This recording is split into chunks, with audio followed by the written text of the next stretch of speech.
the newly married couple honeymooned in England, staying at Brighton for 10 days before visiting their respective families.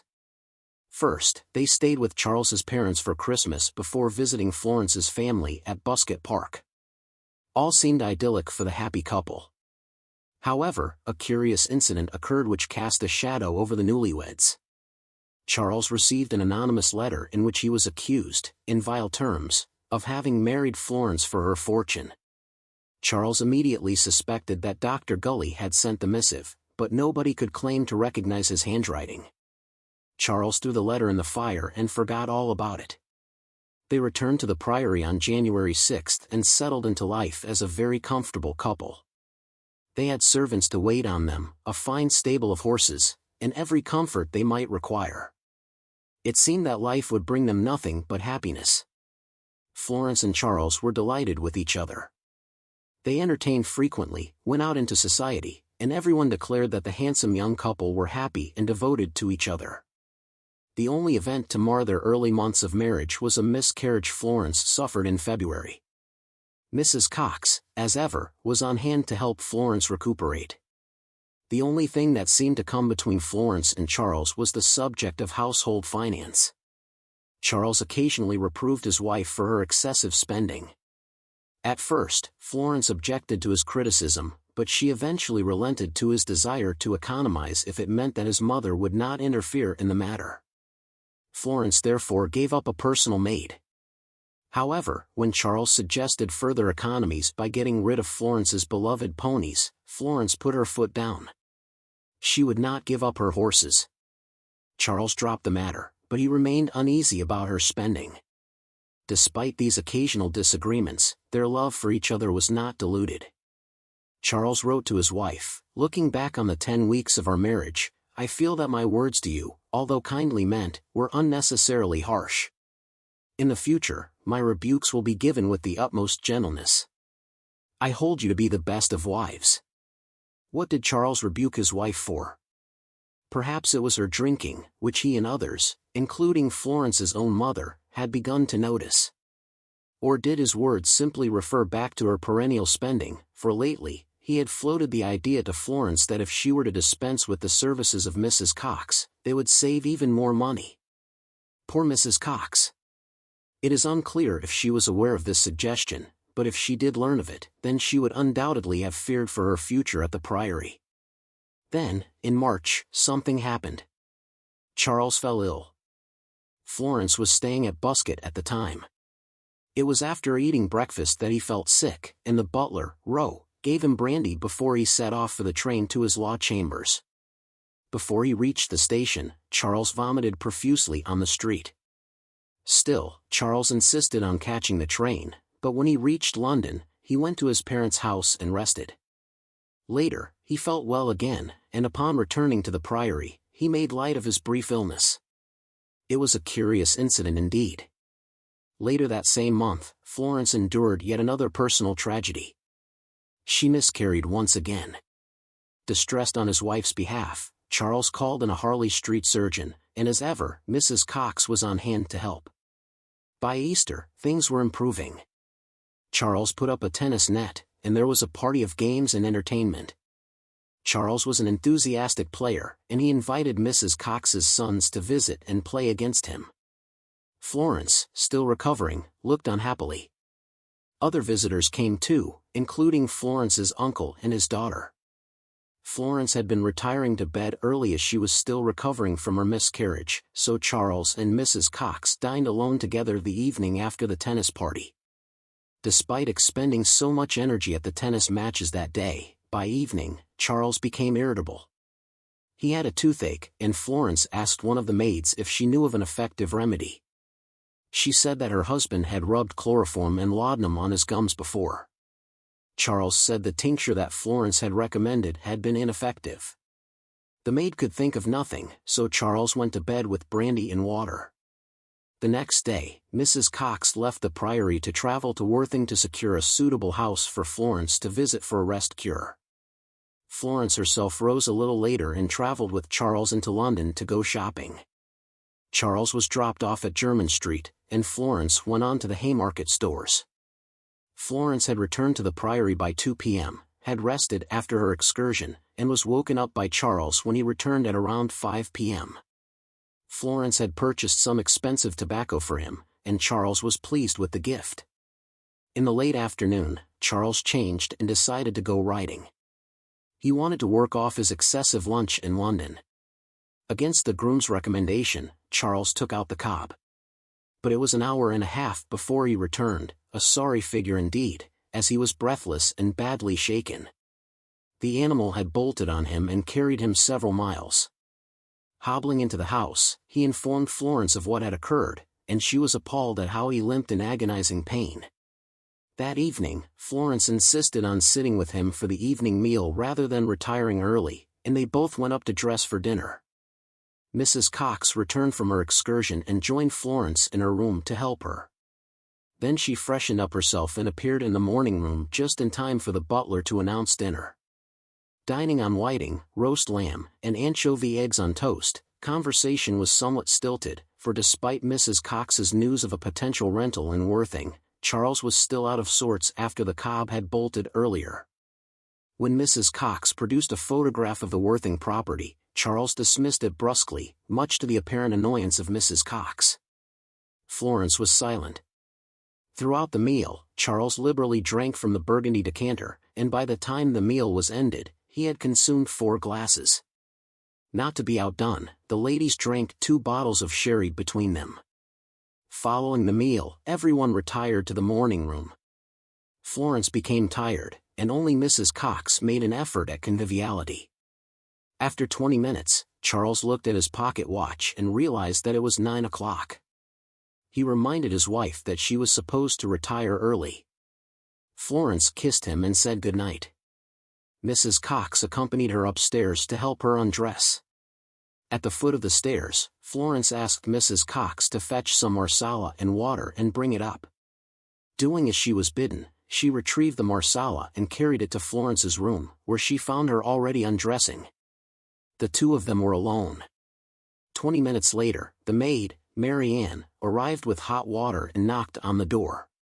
Florence answered and asked the maid to fetch her a tumbler of marsala and water from the dining room. And so, downstairs the maid went to fulfill her mistress's order. It was when Mary Ann was leaving the dining room again that she saw Charles climbing the stairs to go to bed himself. The maid noted that he looked pale and angry. Did he disapprove of his wife drinking wine in her room? He strode into Florence's room and chastised her for drinking more alcohol when she had already polished off a bottle of sherry at dinner. Then he departed, going to his own room further along the hall. The couple were in separate bedrooms because Mrs. Cox was temporarily sharing Florence's bed to help in her recovery. Mary Ann noticed that Florence was now in bed and Mrs. Cox was sitting in the chair beside her. Would the mistress require anything else? The maid inquired.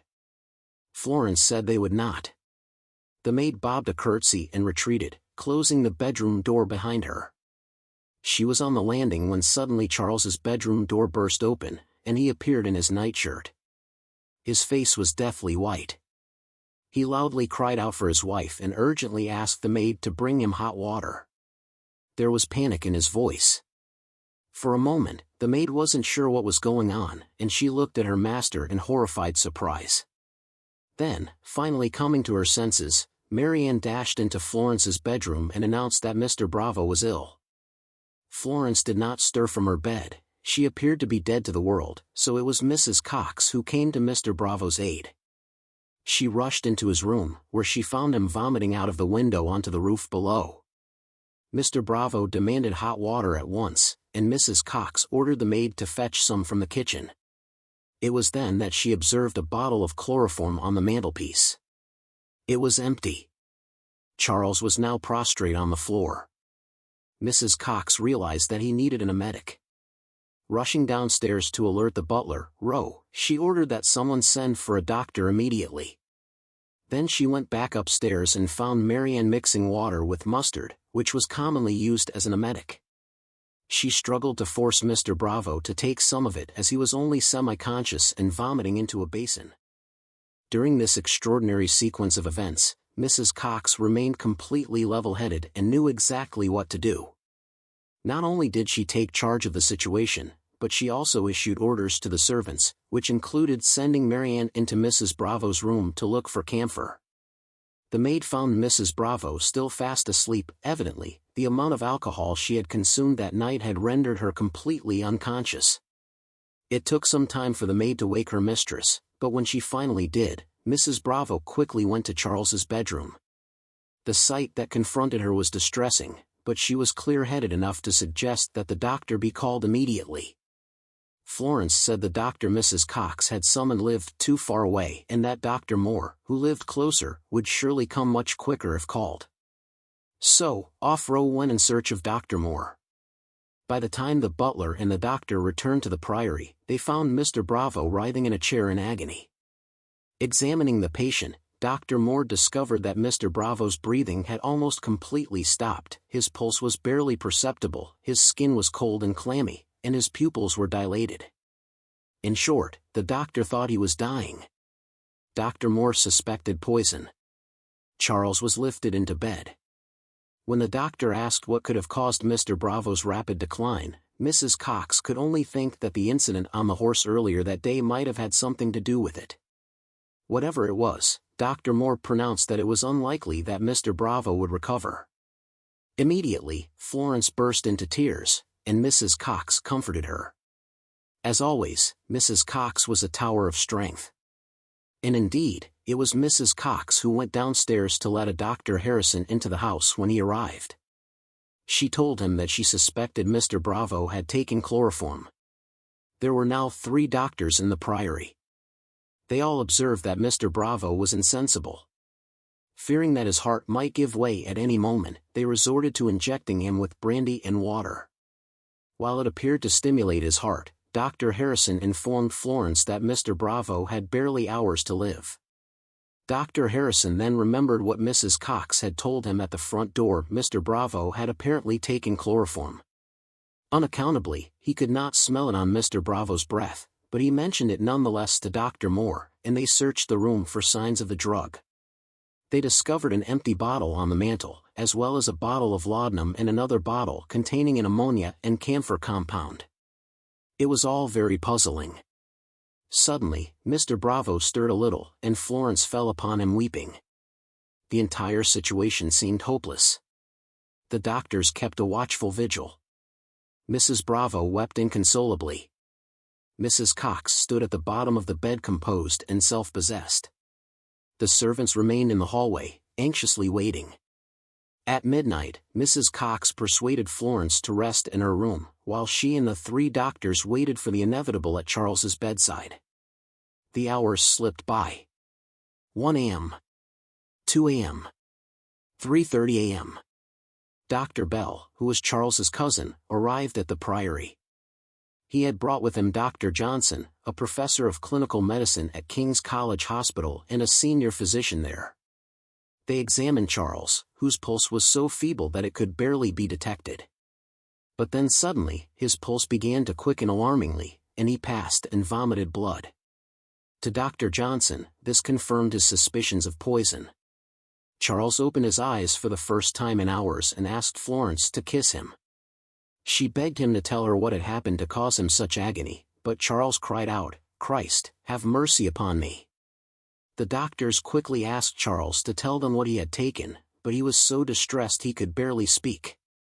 Eventually, he said he'd rubbed his gums with laudanum and may have taken some.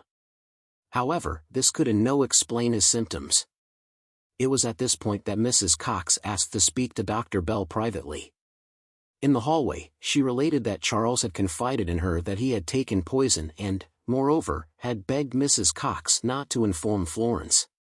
Dr. Bell could hardly believe what he was hearing and chastised the woman for not informing any of the doctors sooner. He insisted that Mrs. Cox repeat this information in Charles's bedroom before the other physicians. Mrs. Cox then changed her story a little and said that Mr. Bravo had informed her that he had taken some of that poison but that she wasn't to tell Florence.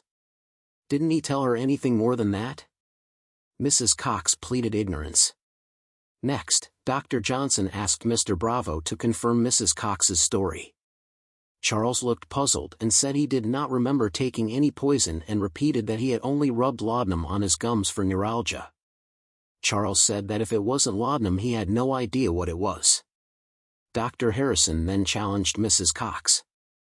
Why had she not told him that Mr. Bravo had taken poison earlier? Mrs. Cox said she thought she had, which shocked Dr. Harrison, for indeed she had not said anything of the kind. When daylight came, all the doctors departed except for Dr. Bell. Charles was still conscious but suffered terribly. Dr. Johnson took away some of Charles's vomit to have it tested. During his moments of lucidity, Mr. Bravo asked Dr. Bell if he was going to get any better, and the doctor said he hoped he would. But Mr. Bravo was not convinced. He told the maid later that their trip to Worthing would no longer happen now and added that the only trip he would make in the future would be to Streatham churchyard. By midday, Charles seemed to have accepted his fate. He told Bell that he wished to make a will. In it he left everything he had to Florence and extracted a promise from Bell to look after her when he was gone. Charles even told his wife that she should marry again after his death. With this matter settled, Charles seemed a little happier. However, over the next several hours, Charles was plagued by unending sickness, purging, and agonizing pain. At 3 o'clock in the afternoon, Doctors Johnson, Harrison and Moore returned to the house almost at the same time as Mr. and Mrs. Joseph Bravo. Florence's mother-in-law then made a curious request. She asked if she might take Florence's place as a nurse in the sickroom. Florence reluctantly agreed. When eventually Charles's father and mother set eyes upon him, they were shocked at his color. Their son looked close to death. The doctors questioned Charles again and asked him what poison he had taken, but they got no answer from the patient. Charles's suffering lingered on into Thursday. Florence's parents were now on their way to the Priory as well. In the sickroom, Dr. Johnson remained confused. He had tested for arsenic, but it had proved negative. All he could do was tell Charles that there was no hope. Charles accepted this news bravely and professed himself to be resigned to death. However, Florence refused to accept defeat. That same day, Florence suggested bringing in yet another doctor. Sir William Gull was one of the greatest medical men of his day, famous for saving the life of the Prince of Wales from typhoid fever complicated by bronchitis.